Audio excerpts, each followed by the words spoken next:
अवधूत चिंतन श्री गुरुदेव दत्त श्री स्वामी समर्थ। नमस्कार, तुम्हा सर्वांचं आपल्या स्वामी शक्ती या चॅनलमध्ये मनापासून स्वागत आहे।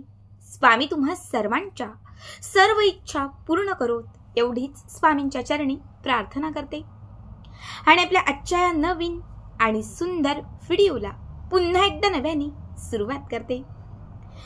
भक्तांनो, बघा, आजच्या व्हिडिओमध्ये मी तुम्हाला लॉ ऑफ अट्रॅक्शनचा एक अत्यंत पॉवरफुल उपाय सांगणार आहे। आजच्या व्हिडिओमध्ये मी तुम्हाला एक अशी वस्तू सांगणार आहे, ही एक वस्तू जर तुम्ही तुमच्या सोबत, तुमच्या खिशात किंवा तुमच्या जवळ ठेवायला सुरुवात केली तर तुमच्याकडे असणारी अट्रॅक्शन पॉवर ही इन्क्रीज होत जाईल। जो व्यक्ती तुम्हाला मान देत नव्हता, जो व्यक्ती सतत तुम्हाला अपमानित करत होता, ही एक वस्तू तुम्ही तुमच्या सोबत ठेवायला सुरुवात केल्याने समोरील तो प्रत्येक व्यक्ती तुम्हाला मान देईल, समाजात सन्मान प्राप्त होईल। जी लोक, तुमचा भाऊ असेल, तुमची बहीण असेल किंवा तुमचा नवरा असेल, तुमची पत्नी असेल, म्हणजे स्वतःचा जिवलग, जवळचा किंवा आपल्या नात्यातील जो कोणी आपल्या हक्काचा व्यक्ती आपल्यापासून दूर गेलेला असेल, तर हा एक उपाय केल्यानंतर, ही एक वस्तू आपल्या सोबत ठेवल्यानंतर तो लांब गेलेला, दूर गेलेला प्रत्येक व्यक्ती तुमच्या जवळ येण्यासाठी तळमळेल।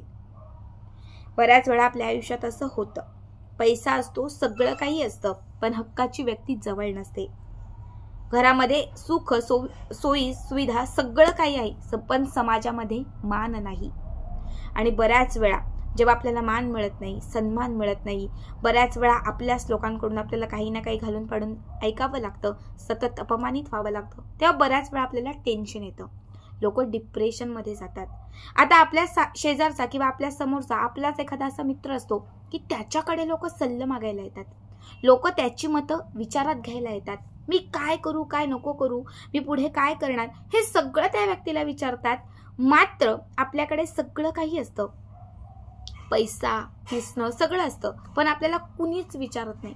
मग आपण विचार करतो, त्या व्यक्तीला सगळे लोक विचारतात, त्या व्यक्तीच्या मागे मागे ही सगळी लोक करतात, पण माझ्या मागे का नाही? आता साहजिकच काहीतरी असेल, त्याच्याकडे असणारी अट्रॅक्शन पॉवर ही जास्त असेल आणि तुमच्याकडे अट्रॅक्शन पॉवर ही कमी असेल। ती कशी वाढवायची, समोरील व्यक्तीला कसं अट्रॅक्ट करायचं, समोरील व्यक्तीला कसं खेचून आणायचं, समोरील व्यक्तीला आपल्याकडे कसं वश करायचं, हे मी तुम्हाला आजच्या व्हिडिओमध्ये सांगणार आहे। त्यामुळे व्हिडिओ अत्यंत महत्त्वाचा आहे, शेवटपर्यंत बघा। आणि जर आपल्या चॅनलवरती नवीन असतील त्यांनी लगेचच आपल्या चॅनलला सबस्क्राईब करा, कारण तुम्ही आपल्या चॅनल सबस्क्राईब केल्यामुळे मी पुढचे जे काही व्हिडिओ बनवेन त्याचं सगळ्यात पहिलं नोटिफिकेशन हे तुमच्यापर्यंत पोहोचेल।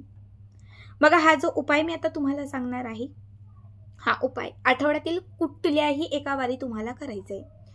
रविवारपासून सोमवारपर्यंत कुठलाही एक दिवस निवडा आणि त्या दिवशी तुम्हाला सकाळी किंवा संध्याकाळच्या वेळी हा उपाय करायचा आहे। सकाळची वेळ असेल तर सकाळी 6 ते 9 पर्यंत हा उपाय करायचा आहे आणि संध्याकाळची वेळ असेल तर 6:30 ते 8:30 या दरम्यान आपल्याला हा उपाय करायचा आहे। आता यासाठी आपल्याला सगळ्यात महत्त्वाची जी गोष्ट लागणार आहे ती पहिली गोष्ट आहे तमालपत्र। लाल रंगाचं वस्त्र, लाल रंगाचा धागा आणि 7 तमालपत्र, ज्याला आपण तेजपत्ता असं म्हणतो।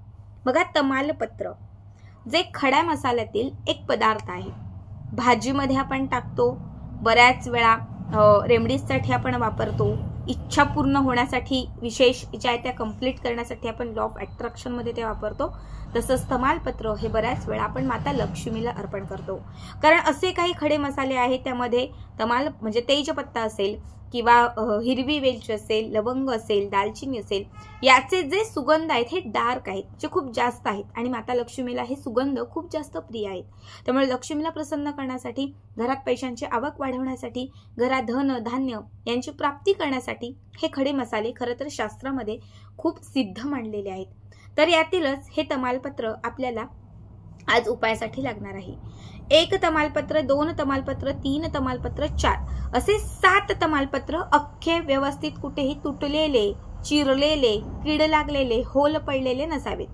व्यवस्थित छोटी छोटी अशी 7 पानं तुम्हाला घ्यायची आहेत। जेव्हा तुम्ही हा उपाय करायला बसाल तेव्हा ही 7ही पानं तुम्हाला एका प्लेटमध्ये देवघराच्या समोर ठेवायची आहेत। सगळ्यात पहिले काय करायचं, एक तमालपत्र घ्यायचं. त्या तमालपत्रावरती तुम्हाला ज्या व्यक्तीला अट्रॅक्ट करायचं आहे, ज्या व्यक्तीला वश करायचं आहे, त्या व्यक्तीचं नाव लिहायचं. नाव लिहत असताना तुम्हाला असं रक्तचंदन घ्यायचं आहे. आता हे कुठे मिळेल तर पूजेचं साहित्य मिळतं तिथे सहज मिळेल. पिवळं चंदन असतं, केशरी चंदन असतं, बरेच प्रकार असतात, पण त्यातील हे रक्तचंदन, लाल रंगाचं रक्तचंदन तुम्हाला घ्यायचं आहे. आणि या रक्तचंदनाने तुम्हाला एक काडी घ्यायची, आंब्याची काडी घेऊ शकतात, मोरपंख असेल त्याची काडी घेऊ शकतात, रिकामा एखादा पेन असेल नुसता तो घेऊ शकतात. फक्त या चंदनाने तुम्हाला त्या तमालपत्रावरती त्या व्यक्तीचं नाव लिहायचं आहे. तो पान समोर ठेवून द्यायचा. दुसरं पान घ्यायचं तमालपत्र, पुन्हा त्याच्यावरती याच रक्तचंदनाने पुन्हा ते नाव लिहायचं. अशा तुम्हाला 7ही तमालपत्रांवरती एकाच व्यक्तीचं नाव लिहायचं आहे. ठीक आहे. ऑफिसमध्ये बॉस त्रास देत असेल किंवा शेजारचा एखादा व्यक्ती त्रास देत असेल, त्या व्यक्तीला शांत करायचं असेल तर त्या व्यक्तीचं नाव लिहिलं तरीही चालेल. 7ही तमालपत्र आता देवघरामध्ये ठेवायची, थोडीशी सुकू द्यायची. हे चंदन जे आहे ते थोडंसं सुकू द्यायचं, एक 10-15 मिनिटं. त्याच्यानंतर काय करायचं तर एक लाल रंगाचं कापड घ्यायचं, छान असं एक लाल रंगाचं कापड घ्यायचं. हे कापड देवघरामध्ये एका प्लेटमध्ये ठेवून द्यायचं. एक अशी प्लेट घ्यायची आणि त्याच्यावरती हे कापड ठेवून द्यायचं. आता सगळ्यात पहिले तमालपत्र आपल्या एक हातामध्ये घ्यायचं. 7 तमालपत्रांपैकी एक तमालपत्र उचलायचं, उजव्या हातामध्ये घ्यायचं. जो मंत्र सांगते तो 7 वेळा म्हणायचा. ओम ह्रीम श्रीम, त्या व्यक्तीचं नाव. ओम ह्रीम श्रीम सोहम वश वश स्वाहा. ओम ह्रीम श्रीम सोहम वश वश स्वाहा. सोहमच्या ऐवजी तुम्हाला ज्या व्यक्तीचं नाव घ्यायचंय त्या व्यक्तीचं नाव घ्यायचं. असं 7 वेळा म्हणून झालं की हे तमालपत्र त्या कापडावर ठेवून द्यायचं. पुन्हा दुसरं तमालपत्र अभिमंत्रित करायचं, इच्छा व्यक्त करायची, मंत्र 7 वेळा म्हणायचा. पुन्हा हे दुसरं तमालपत्र तिथे अभिमंत्रित करून अर्पण करायचं. अशा 7च्या 7ही तमालपत्रा एक एक करत अभिमंत्रित करत तुम्हाला त्या लाल रंगाच्या कापडावरती ठेवायचे आहेत. ठीक आहे. आता यानंतर आपल्याला काय करायचं आहे तर ते जे कापड आहे या कापडामध्ये, आता समजा हे कापड आहे तर या कापडामध्ये त्या तमालपत्र आहेत हे व्यवस्थित तुम्हाला अशा गुंडाळायच्या आहेत.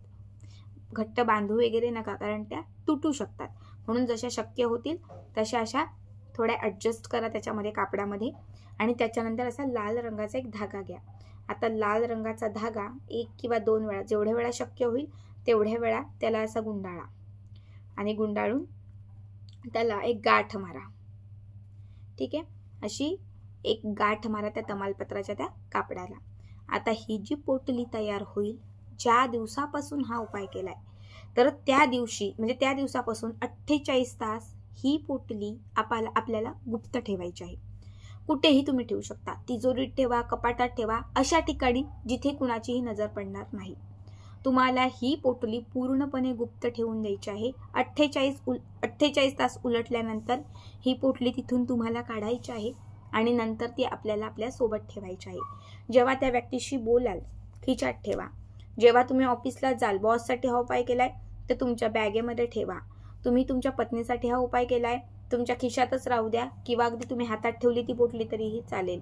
पत्नी हा उपाय करत असेल तर तुम्हाला ही पोटली दिवसभर आपल्या सोबत ठेवायची आहे. तुम्ही साडीच्या पदरामध्ये असं अटकवून ठेवू शकतात, साडीच्या पदराला बांधून ठेवू शकतात, ट्रॅक टी शर्ट घालत असेल तर खिशात ठेवू शकतात, कुर्तीज घालत असाल तर कुर्तीच्या खिशात ठेवू शकता. जिथे शक्य होईल तिथे तुम्हाला ही पोटली सोबत ठेवायची आहे. अगदी दिवसभरच राहिली पाहिजे असं काही नाही, पण त्या व्यक्तीशी दिवसभरात एकदा ते कन्व्हर्सेशन तुम्ही जेव्हा कराल तेव्हा एकदा ती पोटली आपल्या सोबत ठेवायची. संध्याकाळी घरी आलात तर मग ती पोटली उचला आणि पुन्हा गुप्त ठेवा. समजा महिला किंवा तुम्ही घरातच असताना हा उपाय करत असाल तर रात्री झोपताना संध्याकाळी ही पोटली आपल्या उशीखाली ठेवा आणि सकाळी उठल्यानंतर पुन्हा ती सोबत ठेवा. कमीत कमी 21 दिवस ह्या पोटलीचा संपर्क हा दिवसातून एकदा तरी तुमच्याशी आला पाहिजे. 21 दिवसांच्या आत तुम्हाला या उपायाचा खूप अनुभव येईल. तुमच्यापासून दूर गेलेली प्रत्येक व्यक्ती तुमच्या जवळ येईल. कारण तमालपत्र जे आहे हे अट्रॅक्शन इन्क्रीज करण्यासाठी, नवग्रहांना स्थिर करण्यासाठी, मोहिनी जी असते ही निर्माण करण्यासाठी तमालपत्र ही सर्वात प्रभावी असते. लॉ ऑफ अट्रॅक्शनमध्ये तमालपत्र ही 100% पॉझिटिव्ह रिझल्ट देणारी असते. जेव्हा तुम्ही त्या तमालपत्रावरती त्या व्यक्तीचं नाव हे रक्तचंदनाने लिहाल. रक्तचंदनामध्ये खरं तर सात्विक गुण असतात. रक्तचंदनामध्ये नवग्रहांचा वास असतो. रक्तचंदन जे आहे ते लक्ष्मीला अत्यंत प्रिय आणि महत्त्वाचं मानलं जातं. तर तमालपत्र जे आहे त्यामध्ये भगवान श्री विष्णूंचा सास मानला जातो. तमालपत्र हे लक्ष्मीला आकर्षित करणार असतं. तमालपत्र हे विशेष करून शुक्र ग्रहाशी निगडीत असतं. जेव्हा तमालपत्र आणि या चंदनाचा एकत्रित संपर्क येईल तेव्हा या दोघांची जशी युती होईल तसं तुमच्यापासून दूर गेलेला किंवा तुम्हाला म्हणजे जो त्रास देणारा असणारा व्यक्ती किंवा तुमच्या समोर जो कुठल्या व्यक्ती असेल ज्यासाठी तुम्ही हा उपाय कराल तर तुमच्या दोघांमध्ये या तमालपत्र आणि चंदनाची जशी युती निर्माण होईल तशी तुमच्या दोघांमध्ये युती होईल. तुमचे जे संबंध आहे ते व्यवस्थित होऊ लागतील. तुमच्या आयुष्यामध्ये जो व्यक्ती तुमच्यापासून दूर गेला होता तो तुमच्या जवळ येऊ लागेल. खूप साधा सोपा उपाय आहे. 21 दिवसानंतर हे तमालपत्र जे आहेत हे तुम्ही कुठल्याही एखाद्या झाडाखाली टाकून देऊ शकतात. वाहतं पाणी असेल तर त्याच्यामध्ये तुम्ही सोडून दिलं तरीही चालेल. कधीतरी तुम्हाला पुन्हा 5-6 महिन्यांनी असं वाटलं की पुन्हा आपण हा उपाय करावा तर त्यावेळेस पुन्हा सेम सांगितल्या पद्धतीने हा उपाय तुम्ही करू शकता. श्री स्वामी समर्थ. जय जय स्वामी समर्थ.